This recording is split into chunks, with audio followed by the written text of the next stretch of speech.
guys, this is Ress and Nique, and this is She Wolf Alchemy. The title of today's episode is Emotional BDSM, and what we're talking about is trauma bonds. Okay, so trauma bonds are basically unhealthy emotional bonds with an individual that is based on unhealthy means of attachments. Oftentimes, these bonds are formed or strengthened through unconscious rewards and punishments. Yeah, so a lot of times when we're talking about trauma bonds, like Nique said, we're talking about bonds that are built on really unhealthy things. So when we're talking about trauma bonds, we're talking about a person that you have found yourself bonded to, but the bond isn't really based on anything healthy. You guys might bond over the fact that you both have a very unhealthy lifestyle and each other gets it, and neither one of you guys encourage each other to do better, so you're able to stay in your unhealthiness comfortably. That would be a trauma bond. But trauma bonds can also go even further than that. A trauma bond can be a bond with somebody where you and this person always seems to be breaking up and getting back together and breaking up and getting back together. And when you think about why you guys are even together, you don't even really know, but it feels addictive. It feels like, no, there's something here and I can't let go of. But when you really sit and think about the relationship, it's really unhealthy and it's really a lot of turmoil. That is also a trauma bond. People with trauma bonds, a lot of times, people that have persistent trauma bonds that come up a lot in their lifetime, typically they experience some type of pronounced rejection in their childhood. Now, when you say it that way, pronounced rejection, yes, we are talking about maybe daddy wasn't in a life, mom wasn't in a life, caretaker struggled with substance abuse or things like that. And that's what we typically go to because that is a part of it. But another part of it is sometimes it can be a matter of parents of divorce, and maybe you just didn't see one parent a lot. And it wasn't like that parent wasn't loving, but they really just weren't there a lot. And that kind of fueled a feeling of rejection in you. This can also be parents that were good parents, loving and healthy parents, but they just did not know how to show up and be there for you the way that you needed. And even though they were loving and they were healthy and they put a roof over your head and everything, they might have put a lot of pressure on you as a kid. And you might have struggled with feeling like I have to perform to be loved by this parent. I have to, if I fail at something, they're really harsh on me. And that can kind of create a feeling of rejection, a feeling of love, kind of like Nique said, a reward and punishment system of I have to earn love. Love comes to me because of things that I do, not necessarily just because I deserve it. And a lot of times we don't like thinking about stuff in that manner or in that way. But sit back and listen to the episode and let us know if you can, this is something you guys can relate to. Even if it's not in you, you might see it in someone else. Now, like the examples I gave, with kids that experience some type of pronounced rejection where it kind of confuses the way that they interpret love going forward for healthy relationships going forward. In those situations, a lot of times the kids, they start to internalize instability and love as being something that's normal. And so kind of like the example I gave a second ago with like a parent that might just not know how to give you love in the way that you need it. They might put you in positions where they don't recognize what they're doing is telling you that love is earned. They're just trying to get you to do their chores. They have no idea that that's how it's coming off. And the reason I'm going to put that is because I feel like when it comes to these type of subject matters, people get very sensitive, especially adults of us who are adults that love our parents and like have good relationships. Especially in therapy, I see this happening a lot when you kind of start sitting and going like, hey, so this might have been something that started at the root at home when childhood, blah, blah, blah. People get real sensitive and are like, no, my parents were good parents, and they shut down and they do not want to dive into it. And so I really want to stress, like, no, you can have parents that were good parents. A lot of times, parents are just people, okay? Parents are just people. They don't know what they're doing. They are trying their best. As a parent, let me tell you, we are trying our best. It's the trial and error, which is Mm-hmm. but it's just like we don't know anything. I don't know. It's a trial and error. Yeah. And also, you just don't know how your child's personality will handle certain things. Me and my oldest brother, like me and him, we grew up, we're several years apart. So there's definitely certain things that changed when I came around. My brother is at least 10 years older than me. So there's definitely certain things that changed by the time I came around. But there's certain things that happened that we were both there for. We were both in the house for it, and both, got the same type of rules handed down to us. And there's certain things that it affected me in a harsh way that my brother is like, bro, I barely remember that. But there's other things that affected him in a harsh way that I was just like, yeah, that's why I'm a law-abiding citizen now. Like, it's why I'm not out here starting fires. Like, so some of that too is just like good foundational stuff that just wasn't right for your personality.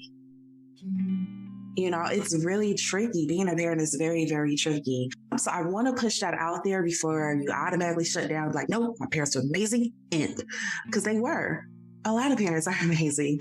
And it doesn't mean that they did not do things that later on affects how we relate and bond and whatever with other folks. And by shutting down and just rejecting the idea altogether, because I don't want to get to the bottom of that, I want to say this and that. It's not about blaming parents. It's just trying to explain how these type of things pop up.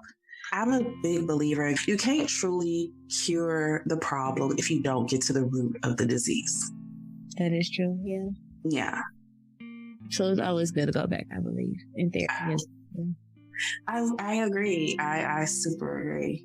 So again, when we're talking about trauma bonds and we're talking about kids that experience some type of pronounced rejection, so a lot of times these kids, they'll start to internalize instability in love, and that being a normal part of love. And this can be something as simple as like maybe mom and daddy fought a lot. And they broke up and they got back together. They broke up and they got back together. And that kid can internalize as, okay, love is, it's normal to break up every 2 weeks. That's what they do. It's normal to have an intense hatred and love at the same time for a person. That's what it is, because that's what they were seeing. Now, of course, that might not be what mom and daddy was trying to show them, but they kind of internalize that. And that's just one of many examples. It can also be a matter of like the reward system, of like when I was younger, mom and daddy worked a lot and I had to cook a lot. I had to clean a lot, whatever. When I did it, they was angry. And why didn't you do that? I'm tired, blah, blah, blah. So I did it. But when I did that, they were so happy and they were, thank you, baby. Kisses on forehead. Again, mom and daddy, that's not what they're trying to show you, but you might internalize that I have to do for others and minimize my needs for love, because that's how love worked before. And even though that's not how your parents love you and try to teach you love or so forth, as a child, that just might be what you internalized and brought in. And next thing you know, you are taking that to your next relationships. And it can be the same also with learning to numb your emotions as well. It can be a matter of simply, there's always so much chaos in the household, and I am going to try to minimize myself to not add to the drama, to not add to the chaos. But you then have issues with expressing yourself and your emotions later on in other relationships, because you never got that fundamental playground where you were able to do that as a kid and explore what happens when I, speak my mind, explore what happens when I express myself in a loving relationship and what that person does. And so becoming an adult, having done that in your childhood, that can make it really hard for you to have healthy relationships and bonds. Because even though you might be in a relationship and that person might be happy, and you're like, I'm technically happy. Are you really? If you have a series of relationships where it seems like a part of me always want to run for some reason, a part of me always want to sabotage just for some reason. I was with that one guy. He was a really good guy. And for some reason, I just can never make it work with good guys. And I don't know why that is, or good women. Every time I got a good one, I messed that up. Yeah, we might want to look into some trauma bonding. you might want to look into, okay, well, what kind of bonds do I usually, what were the bonds like with the people who I was able to keep in my life for long periods of time? And were those very on and off bonds? Were those very chaotic bonds? Were those bonds where my needs weren't being met? Were those bonds where the relationship had lots of periods of instability? It was on and it was off, and it was up and it was down. It was hot and cold a lot. Because if that is true, then yeah, we might want to look into trauma bonding. If you start to look at like the roadmap of your relationships or just how your relationships operate, I think you can start seeing some type of cycles in them. Yeah. For me, it was a matter of kind of sitting there for a while and being like, damn, you are known as the runner in relationships. Why is that? And then I had to really sit there and think on myself like, yo, okay, what were relationships that stayed out in your mind? I thought about like 3 relationships that stood out in my mind. And I was like, okay, do they have anything in common? Well, 2 of them had things in common. And it was that it was very on and off. It was very hot and cold. It was highs and lows, hate and love. And then I had one that wasn't that. Kind of wasn't. It was that on my side. It wasn't on their side. They were just there. They were just like the human version of a Labrador.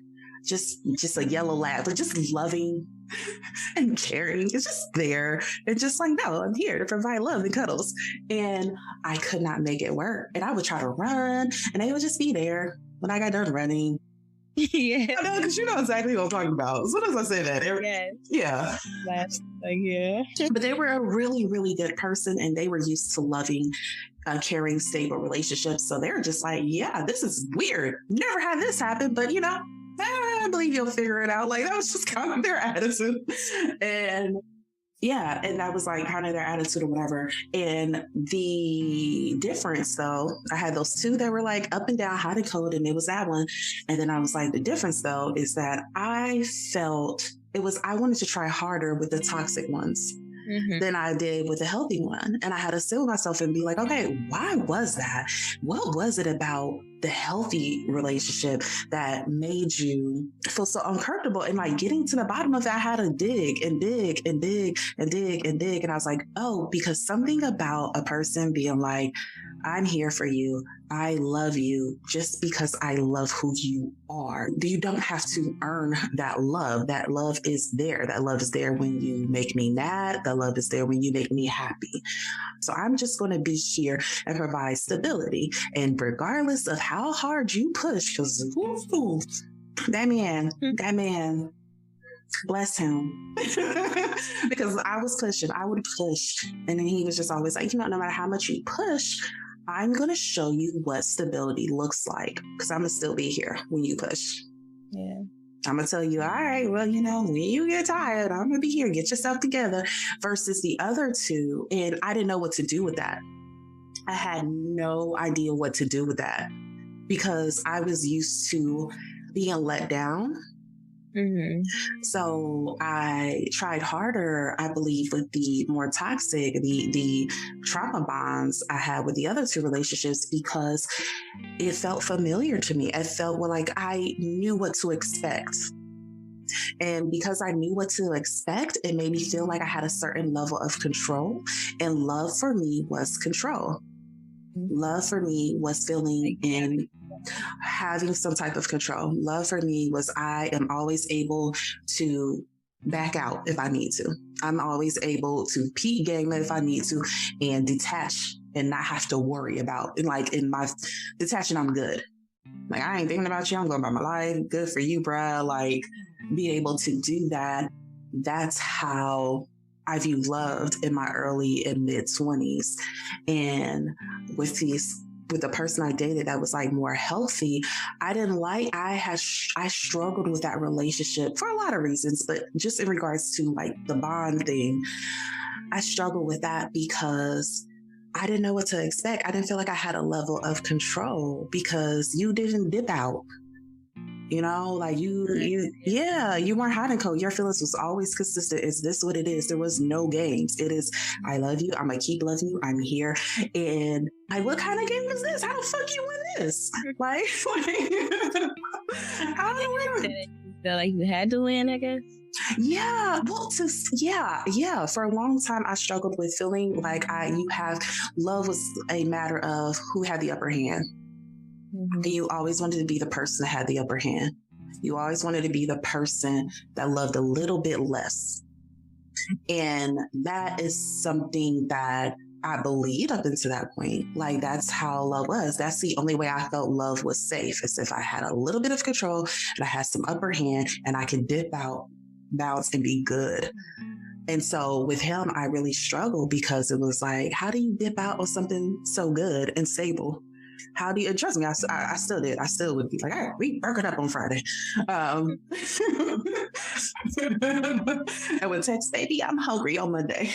20s was chaotic. I think all of ours was. Oh my gosh. But yeah, for me though, that is what scared me the most about that, was just like, there's so much stability and goodness that it tempts me to want to put down my sword. Like, because love was a battle. It was a game. It was a battle. It was all of that. And your stability and goodness and your healthiness made me want to put down my sword. And that terrifies me, because what if I put down my sword and you have one behind your back? Was kind of my feeling towards it. Versus with these other men. Because I know you got a sword behind your back. I expect you to have a grenade in your jacket. I expect you to have a bomb across your chest. That's what I'm expecting for you. Right. And because that's what I'm expecting for you, no matter how much the back and forth hurt and the whatever, it was still a certain level of control, because I knew you were someone I could not really trust or ever let my guard down with, and that felt safer. Mm-hmm. How psychotic is that? Yeah. At least you figured it out. At least you notice it. You know what I mean? Evaluated it and try to see where it's coming from. Some people can just keep going like that forever, you know? Mm-hmm. And just think, that's just my thing. That's just what it is.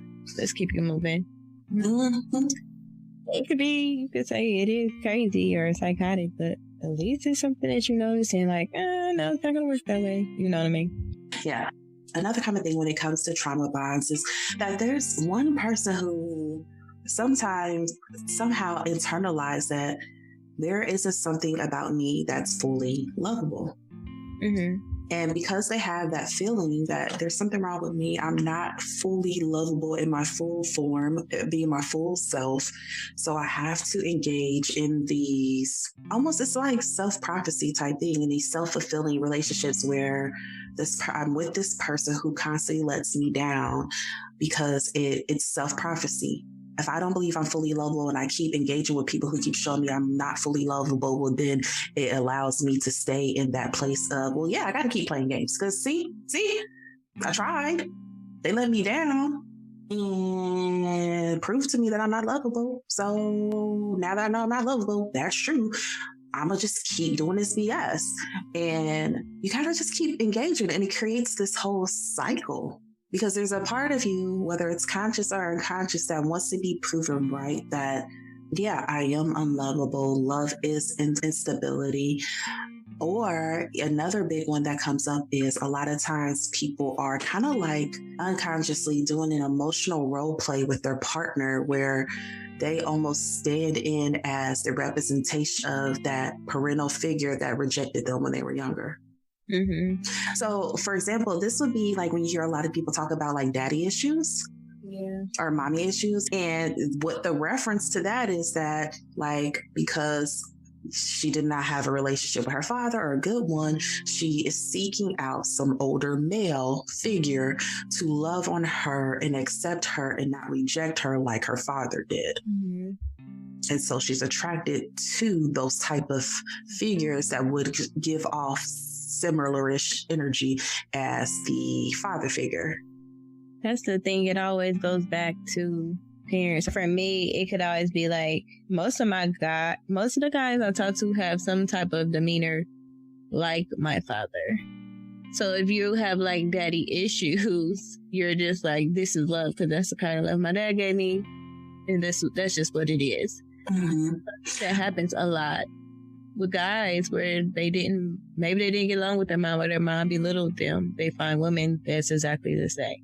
Oh yeah, that is definitely a thing. And I seen the way that his mom talked to him was exactly the way that I talked to him and disrespected him. That's why he kept on never leaving. And I'm like, what is wrong with you? Why are you keep being around? And it wasn't I was trying to keep him around, but that's the type of love I felt like his mom gave him. I seen how she interacted with him and his whole family interacted with him. Yeah. That wasn't nothing new. Yeah. That was in love. Well, same thing. I dated, they're going to pop exactly in your head. I dated a guy who, like, when I met their mom, me and their mom looked alike. We have similar figures. Our hair was the same. And I was just like, sir, come on. Like, it was such a twilight moment that I remember just having a whole moment like, oh, we gotta break up. Like, we gotta break up. This is not going to work. But same thing. When I talked to the mom, I was like, okay. Yeah. This is a little closer to Greek mythology than I want to be. So yeah, I mean, but they can.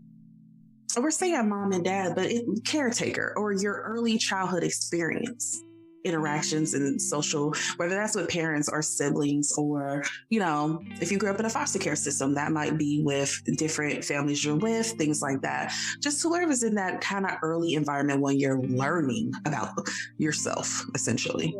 Yeah, and it, just lays the ground. It just lays a foundation, I guess. Yeah.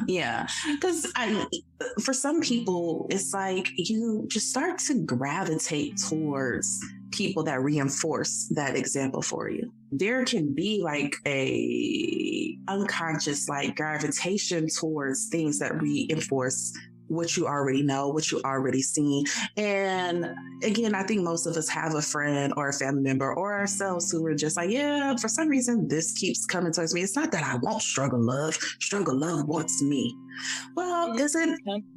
Yeah. But does struggle love want you, or have you not untangled yourself from the web that is struggle love? You keep participating in things that belong in the struggle love category, and that's why you're attracting it. Yeah.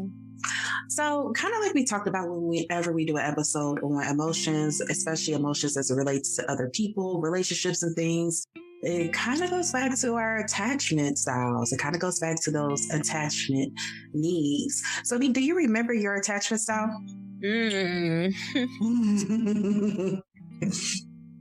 Was it healthy? Was it a healthy one? There's only one that means healthy. Avoidant. Oh, interesting. It wasn't healthy. No. I would think yours would be more anxious.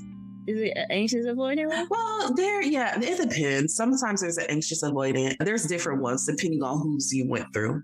So, okay. You think yours was anxious avoidant?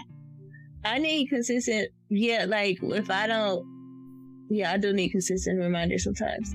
Like, I need to know what's going on. I need to know what's in it. I need to know if we're in a relationship or if we're not. Like, I need to know these things. You want reassurance. Yeah. Yeah. I don't know if that's consistent reminders, but I do need reassurance. I'm not so much clingy, but I do need to know what's going on. I can't be in the air. I can't go with the flow ever. Yeah. I know for me, mine was actually avoidance style. And it's why I think I had a long time period of repeating trauma bonding with people, because one, trauma bond, having an avoidant attachment style is like how that happens, how you create a trauma bond. How? Step one person have an avoidant attachment style. And like that's step one of how you get there. And for me, with that attachment style, it was very easy for me to automatically go into super independent mode, go into super aloof mode. It was really, really easy for me to emotionally shut down. That was natural for me to do those things, just automatically go shut down mode. automatically act aloof, automatically get super, super distant and independent and leave and ghost, like fight or flight, automatically flight. And with avoidance style, a lot of that is centered around a fear of abandonment. A lot of that is centered around a fear of, it kind of like with the nice whole interpretation, it kind of like, I have to get you before you get me type of feeling. Yeah. I don't want to get got. Mm-hmm. So I'm just going to shut down. It's not worth, didn't even have working through skills. But there's other attachment styles, kind of like you talked about. There's the avoidant anxious attachment style, which kind of goes back to what you were talking about with like needing a lot of reassurance, because there's a lot of anxiety around relationships. There's a lot of anxiety over, okay, where is this going? Are we getting there? Are you still on track to get there? Are you switching up? Let me know. Like needing that reassurance of this is what it is. This is what we're going to do. This is where we're going to be, constantly having that need. And then you have like ambivalent, which these are people who are kind of scared to get close to others. And they typically have a fear that others don't really love them. They're really reluctant to get close to people. They try to always keep emotional distance between them and other people.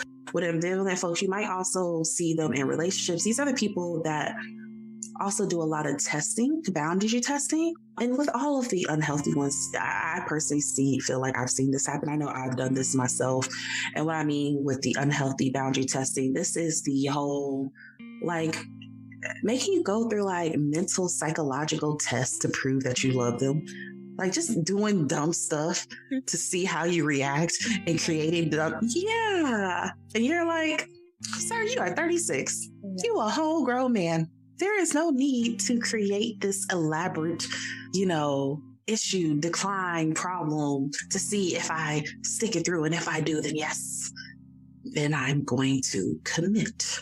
There's another test. Like they're those very up and down, kind of just, they have a fear that people won't really love them. And so they're always setting up these like emotional tests to prove that to themselves, that self-prophecy part. Right.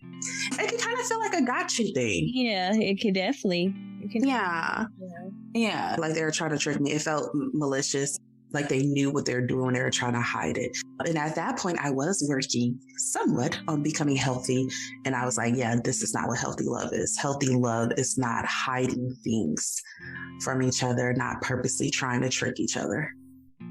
Until you fall in love. Because I believe, not getting too much into it, but it's just like, don't do this like when we're like getting closer to each other, we're getting stronger.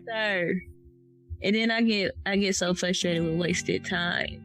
Yeah. Exactly. Yeah, I agree. So one of the things, going back to kind of what we talked about earlier, like why it can feel like, and why do I keep attracting this? And why this person makes me so unhappy, but we keep going back and forth and on and off and on and off. One of the things that I found really interesting with trauma bonding is that, especially when it's something that's learned at home from early childhood, is with a lot of our families, we also learn about loyalty. Mm-hmm. And it kind of goes into the trauma bonding as well, where we kind of mush this loyalty to instability. Mm-hmm. We start saying loyal to instability because it mimics what we are used to, what we know. You stay with these things, you keep trying with these things, you keep doing this cycle of on and off, back and forth. And you start pledging your loyalty to instability. And stability, you've never been loyal to that. So you don't even know what being loyal to that looks like.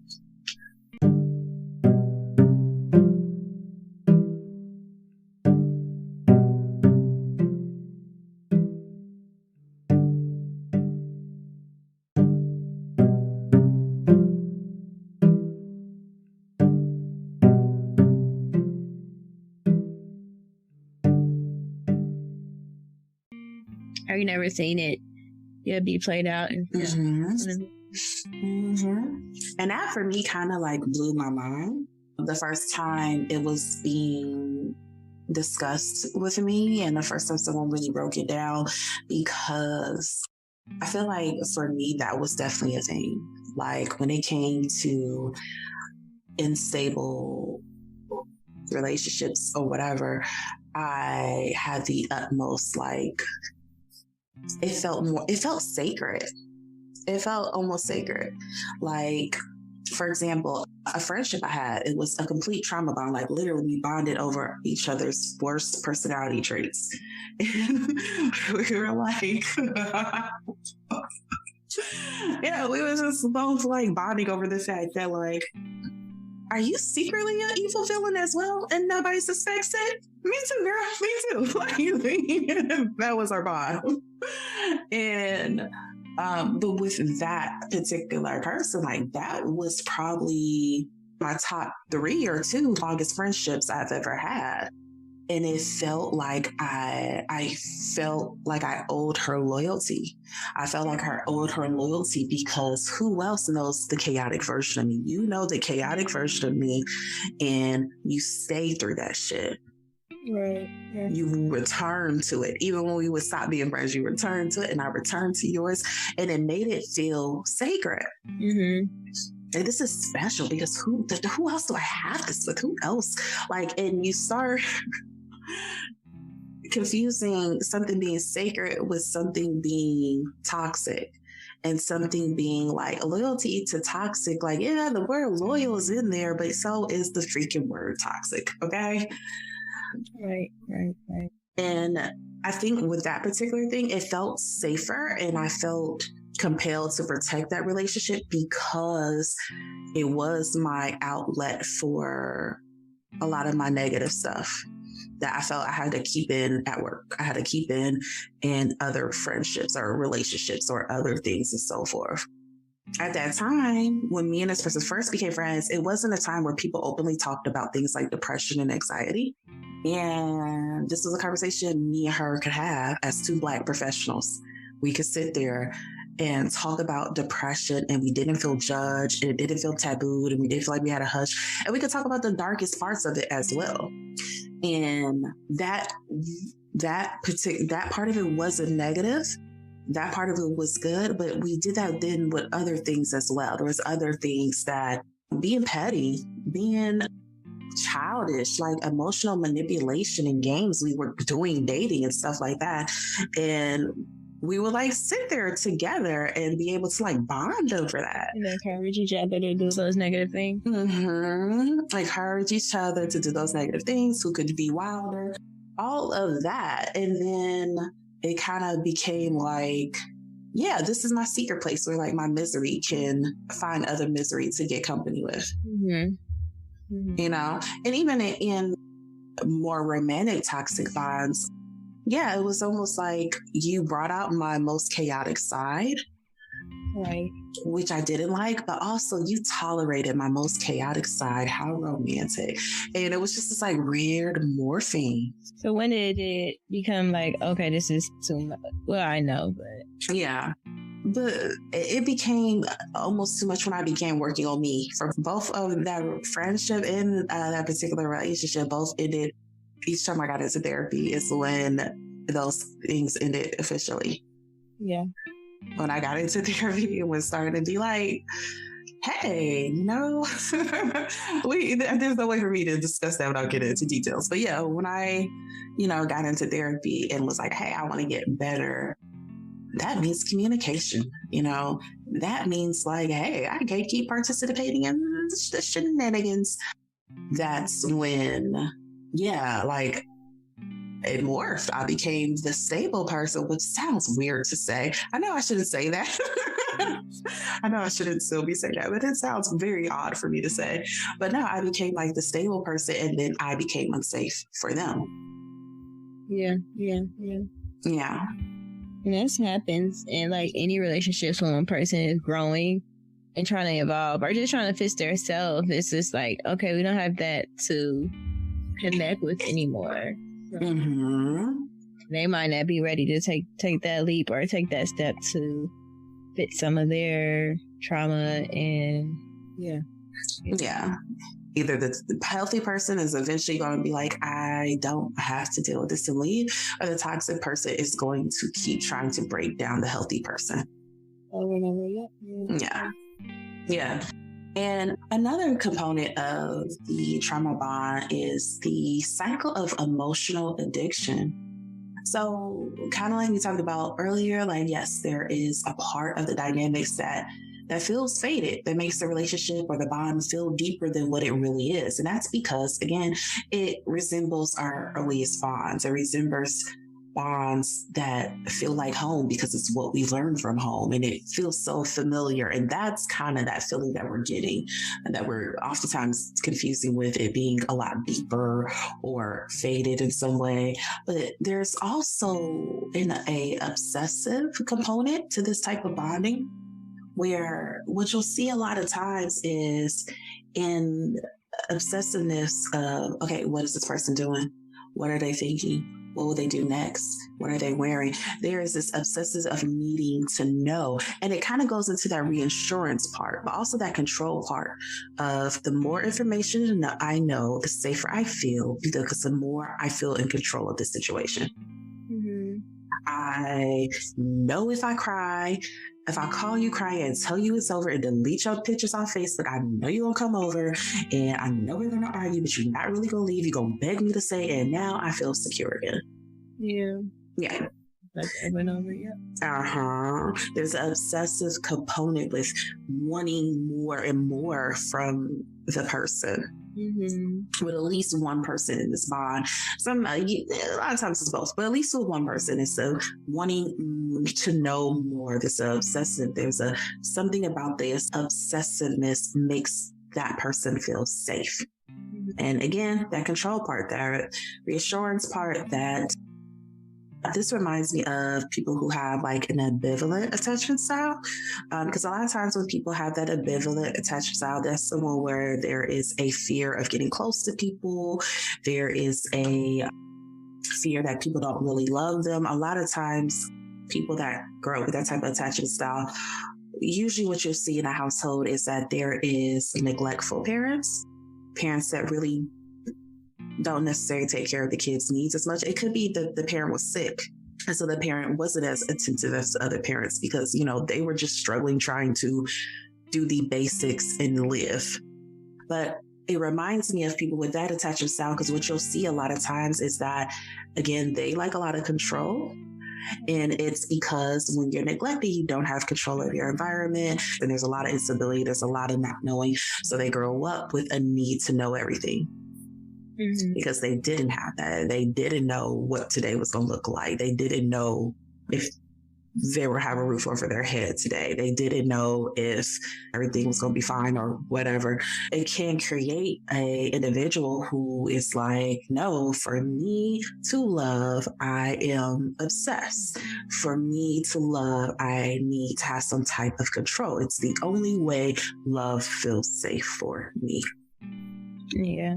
That's the only way I'll do it, because too much unsurety, too much go with the flow, too much wiggle room triggers me because it makes me feel unsafe.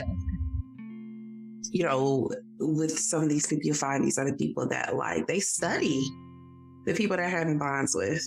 Mm-hmm. They're studying them. They're very, very, they're very, very obsessive.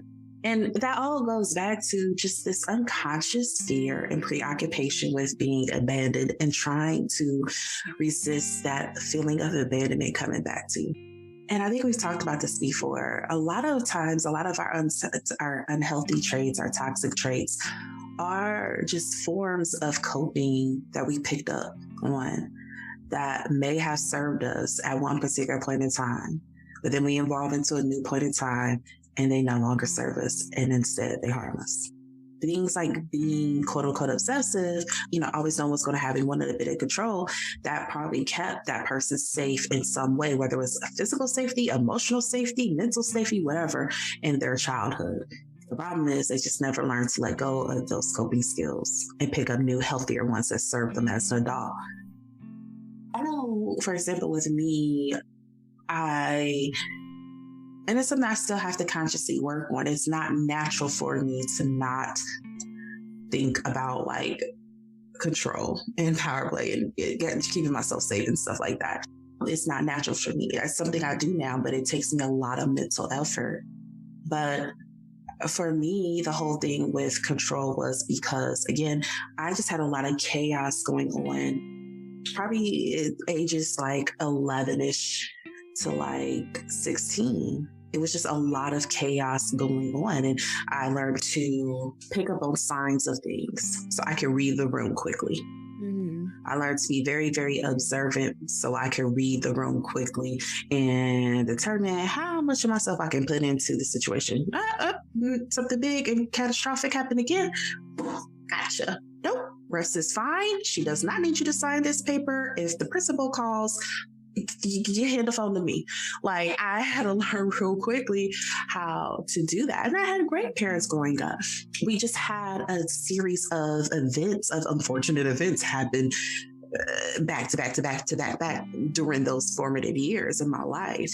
Because of that, I had a lot of like periods of uncertainty of like, okay, what's about to happen now? What does this going to look like? And not feeling safe because I was used to something bad happening after one. And so for me, picking up on small details of stuff, learning to just get up and be able to leave situations and people, learning to emotionally tune out and not to attach myself too closely to people, things. Those are things that helped me get through my childhood.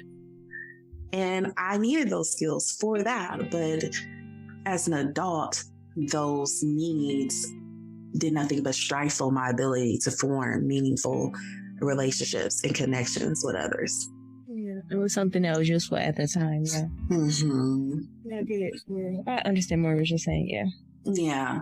And because, again, the whole thing is about usually unconscious, just trying to avoid being abandoned again. Okay. So let's move to the healing it part. So how do we heal this?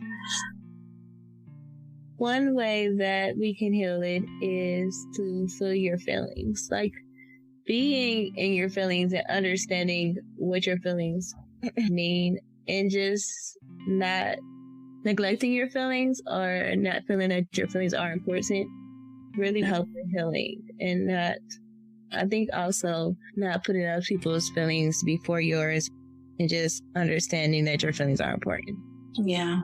Not going on autopilot with your feelings. Yeah. Yeah. We're doing a check-in and knowing how you feel. And a big part of feeling your feelings is, how do you know that something is toxic, is unhealthy, if you aren't recognizing how it's making you feel? Mm-hmm. Because there's a lot of us that can look back on things and like, girl, why was you in that relationship? Girl, I don't know. Because you wasn't feeling your feelings. You weren't checking in with yourself. You weren't allowing yourself to do a manual check of, I feel really bad about myself when I'm with this person. I don't want to be around people who make me feel really bad about myself. This is consistent. This is the third time today I have had a moment where I'm like, you make me feel bad about who I am. Is this something I should continue? Like, you can't have that conversation if you don't check in. Mm-hmm. Another means to healing us is therapy. Of course, we're going to bring up therapy. You can look into CBT therapy, which is short for cognitive behavioral therapy. And this is just basically a therapy module that really focuses on maladaptive thought patterns and changing that.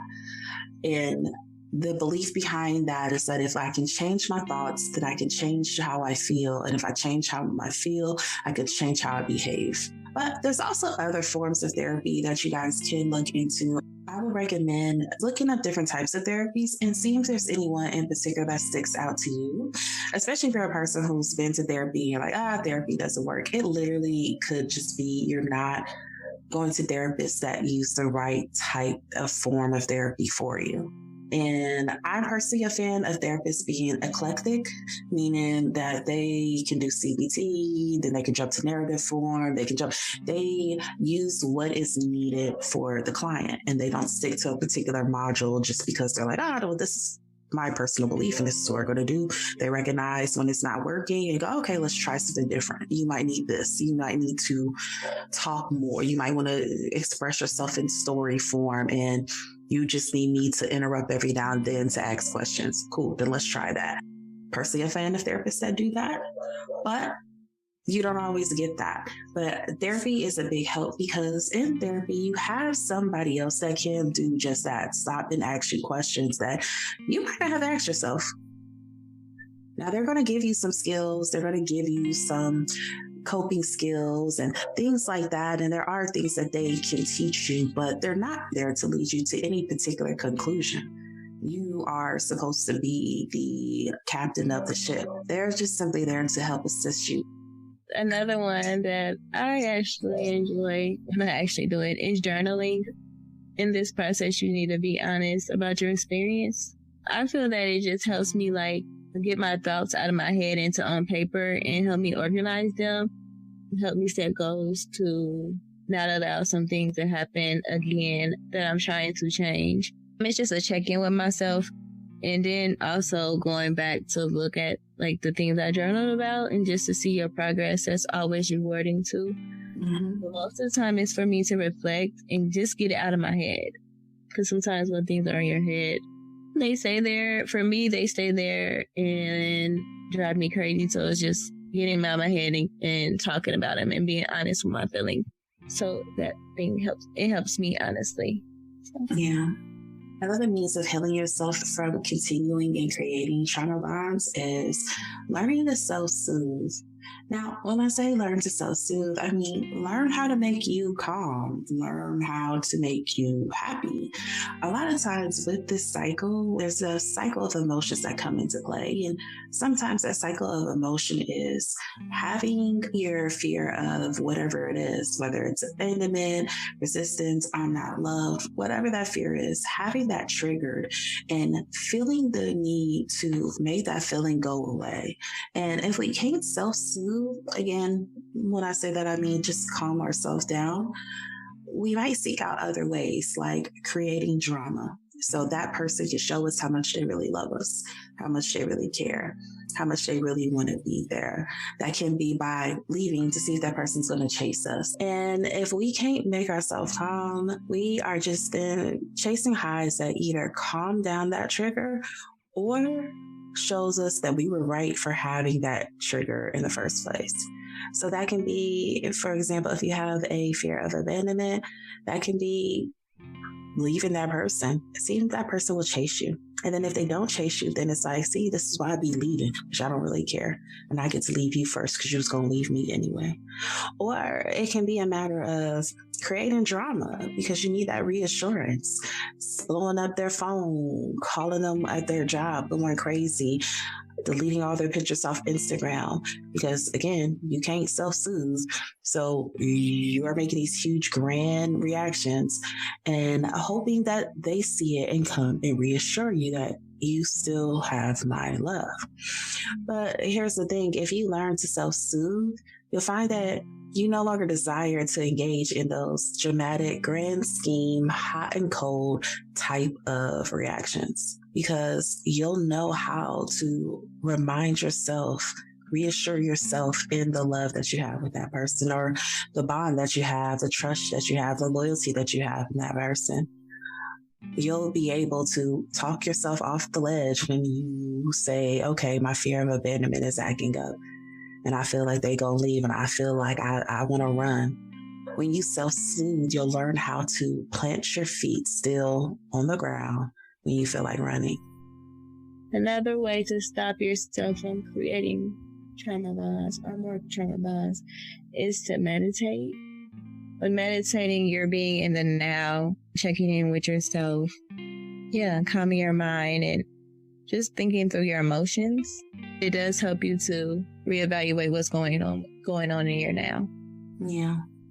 Also on this list, which is not a complete list, by the way, things that you can do to stop yourself from creating additional trauma bonds and walking away from the trauma bonds that you have is having an honest chat with yourself about your past patterns and looking back and thinking about the roots of where did this come from? Where did this start?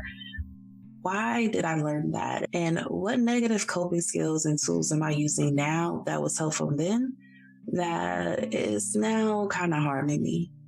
Another one is some freaking self-awareness. Notice, how are you self-sabotaging? Are you feeling like pulling back? Okay, then ask yourself why. Talk to your partner about it. Another one, learn to grieve. Learn to grieve the relationships that you have to cut off. Allow yourself to go through the grieving process. Just because it hurts to walk away doesn't mean that you shouldn't walk away. And by the way, I'm not just talking about relationships. I'm also talking about some of your coping skills will be very hard for you to walk away from. And it will be very tough for you to not just fall back into because it feels so safe. I know how that coping skill works. I know exactly how this is going to turn out. I don't know what this kumbaya meditation stuff going to do. I don't know what this talk about my feelings stuff gonna do. I know what leaving and blocking him on everything and then unblocking him on Monday gonna do. It's very easy to hold on to those type of things because they feel so comfortable, but you have to teach yourself to grieve. Yeah. And understand grieving is uncomfortable. It's painful. It hurts. It's not a fun process, but it's still something that we need to learn to do in order to move on in our lives, in order to stop holding on to dead weight. Another one, create a list of boundaries and then hold on to them. So here's the thing about trauma bonds. They do not do great with boundaries, okay? A lot of times, once you put boundaries up and you stick to them, if the other person is engaging in this trauma bond, they'll walk away. And you don't even have to do the pushing. You don't even have to do the walking. But create your list of boundaries and remember why you are creating this boundary and stick to it. Hold on to it tightly. Another one, recognize what is fantasy about this particular bond and what is the actual reality of this particular bond. A lot of times with trauma bonding, especially when the people are in that up, that high, the good part before the drop, and you ask them about their relationship, it is magical. It's wonderful. No one gets me like they get me. They are the most amazing person in the world. Is it so magical in bonding, or is it just familiar and it takes you back into a place of where you first started bonding and what that felt like, and it's just familiarity? Is it when it's good, it's so good, or is it when it's good, it soothes my fear of abandonment, my fear of rejection, my fear of not knowing what's going on, and it's the high of having that need met? Recognize what is fantasy about this and what is the reality of it. And lastly, on this particular list, at least, again, not complete list, is partner up with healthy individuals, but be honest with them about the things you're struggling with. It is very hard to try to create healthier bonds with people who only know how to create trauma bonds, only want to create trauma bonds, and don't see anything wrong with creating them. One of the big parts that made a difference for me, at least, was trying the new, healthier skills that I had learned with other people who were healthy or who were trying to be healthy.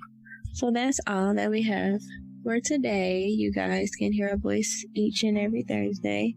Follow us on Instagram at She With Alchemy, and also leave a review on Apple Podcasts on She With Alchemy, but not just put a number or stars. Can you leave us a review too? It's so cute. I'm gonna leave that in. We're not editing that out. Okay. But I hope you guys have a great day, and thanks for listening. Bye. Bye.